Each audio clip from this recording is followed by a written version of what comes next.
आनंद उमंग भयो जय हो नंद लाल की।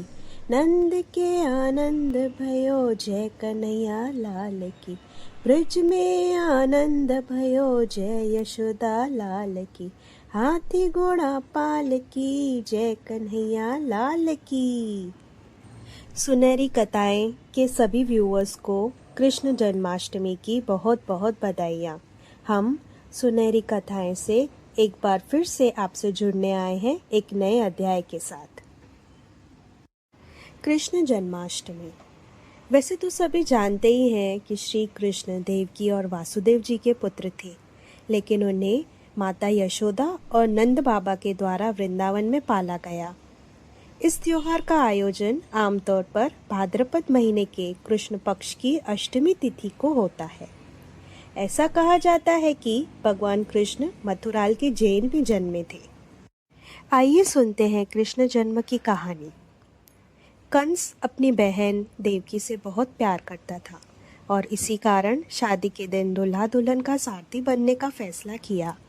जब कंस ने देवकी और वासुदेव को शादी की विदाई कर रथ चलाया, तभी अचानक एक आकाशवाणी हुई जिसने कंस को यह चेतावनी दी कि देवकी का 8वां संतान ही उसका वधक होगा। आकाशवाणी सुनकर कंस बहुत ही क्रोधित हुआ और उसने कोई भी खतरा मोल लेना नहीं चाहा। वह तो तुरंत देवकी को मार देना चाहता था, किंतु वासुदेव ने बीच में आकर कंस को चेतावनी दी कि वह देवकी को न मारे और कुछ दया दिखाए तो वह जन्मे हुए सभी बच्चों को कंस को सौंप देगा।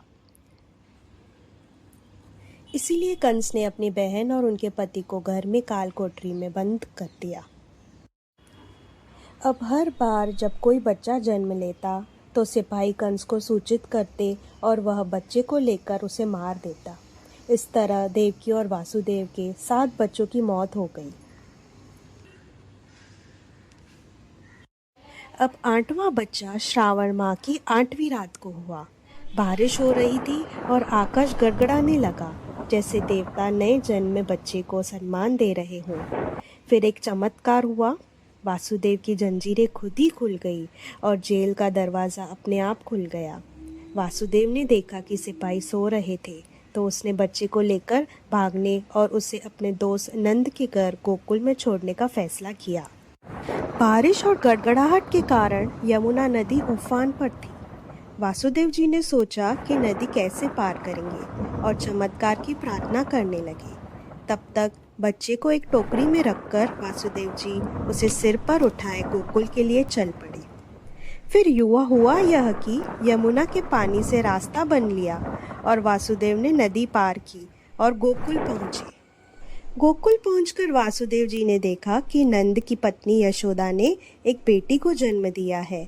नंद और यशोदा सो रहे थे। वासुदेव ने अपने बच्चे को पालने में रखा और नंद की बेटी को ले लिया। उसे लगा कि चूंकि यह लड़की थी, कंस उसे नहीं मारेगा। फिर वह बच्ची के साथ मथुरा लौट आया। जैसे ही वासुदेव जेल में पहुंचे, जेल के दरवाजे खुद बंद हो गए और बच्ची रोने लगी। रोने की आवाज़ सुनकर सिपाही कंस को 8वें बच्चे के जन्म की खबर देने दौड़े।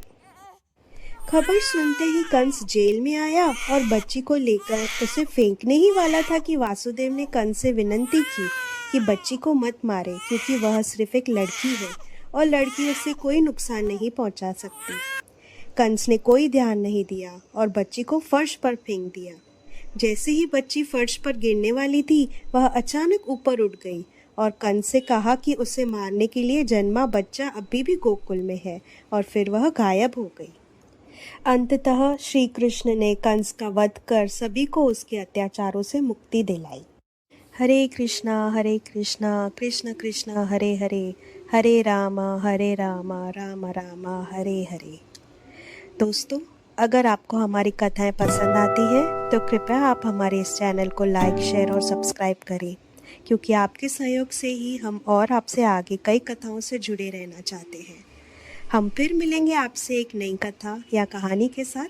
तब तक के लिए धन्यवाद।